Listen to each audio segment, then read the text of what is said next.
friends, neighbors, YouTube comment section, hello, and welcome back. I'm in front of the camera, which can only mean one thing. It's time for an episode of Ask Billy. And for those of you not familiar with the delightful series called Ask Billy, it's when you, the people out in YouTube land, can ask me questions about anything you want. You can send me an email, billy@billylaguardia.com, or you can just leave a comment on any of the videos. And if I feel it's pertinent enough to the rest of the YouTube community to answer said question, I'll answer it and make a little video about it. So today's question comes from a user named Reverb and Beer. Reverb and Beer commented on a video that I shot a couple weeks ago about adding analog audio equipment to a Midas M32R rig. And if you would like to check out that video, check the upper right-hand corner of your screen and be magically whisked away to that. So, to answer, Mr. Beer, are you going to show us how to physically connect outboard gear to the M32R and then show us exactly how to program the M32R to use the outboard gear? Because I'm 4 minutes in and so far you're just selling stuff. Ooh, can't we do both? Can't I show you how to do stuff and sell you stuff? Isn't that why you're here? But anyway, since you asked, I guess I really didn't go into great detail on that video to showing you how to add the analog outboard gear. And since you asked so nicely, I figured I'll show it to everybody. So come on.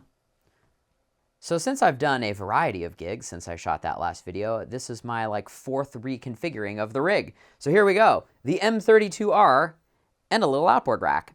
So the way that I have this configured is the Rupert Neve Designs Portico 2 Master Bus processor is on my left-right as an insert, and our little 500 series rack comprised of a DBX 520 de-esser, a Midas 512 EQ, and a DBX 560 compressor is on my lead vocal channel. So on the console, I have a Spirit of the Bear gig that I mixed a couple weeks ago. So because Mr. Beer asked so nicely, I'm going to show you how to do it in two ways, one on the control surface and the other on the iPad app. So on the control surface, we are going to select our lead vocal. And on our screen here, we're going to go into, if we go home, we want to scroll over to config. And once we're in the config menu, you'll notice that we have auxes right here. So we're going to select aux 1. And you can do that by selecting this knob right here and go through your auxes. But since it's already selected, we're going to select aux 1. And right here, we're going to select our insert. So once you go insert, this will illuminate yellow. And once that happens, you can select it as pre or post. So I want this post fader. So the more I get into the insert, the more compression I will have. And then on the back of the M32R console, the Pirate console, the R, we are using our physical 1/4-inch auxes on the back here.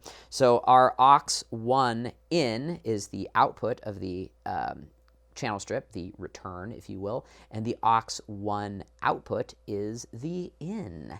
So on the back here, if you will notice, I have two purple cables as the input and the output. This little 500 rack from Radial allows you to cascade the modules together so you don't have to hard patch them, which I think is pretty cool. And because I have to sell you something, check it out.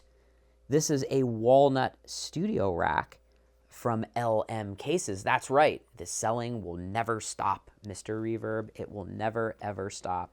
So, Mr. Beer, just in case you want to do it from the iPad, which I believe is just the superior way to drive the M32R because the control surface is not my favorite, all you have to do is go to this little button on the channel marked INS, which is insert.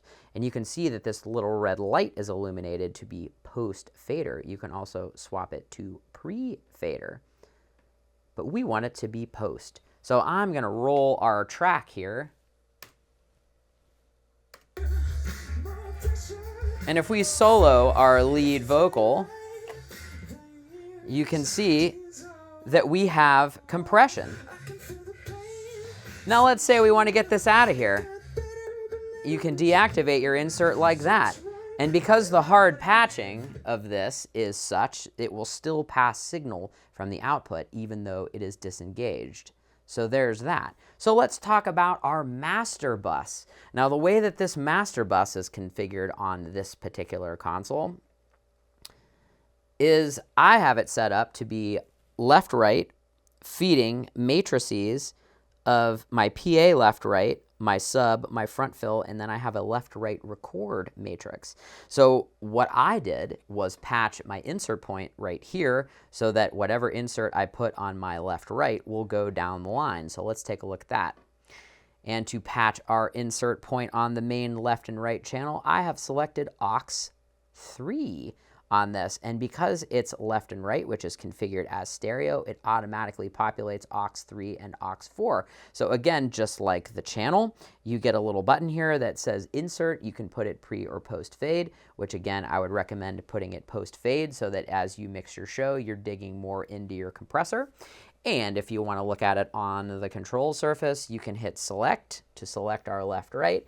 And again, just like we saw on the channel, there is our insert point. Engage or disengage, and then selecting what auxes it is going down. Now, the cool thing about that is within your auxiliary menu here, you have another point of EQ if you want it, which I think if you guys know me at this point, I always love more equalization. So I hope that answers your question. So if any of you out there in YouTube land have a question, you can email me, billy@billylaguardia.com, or hey, comment on this video and maybe I'll answer your question. See you guys in the next one.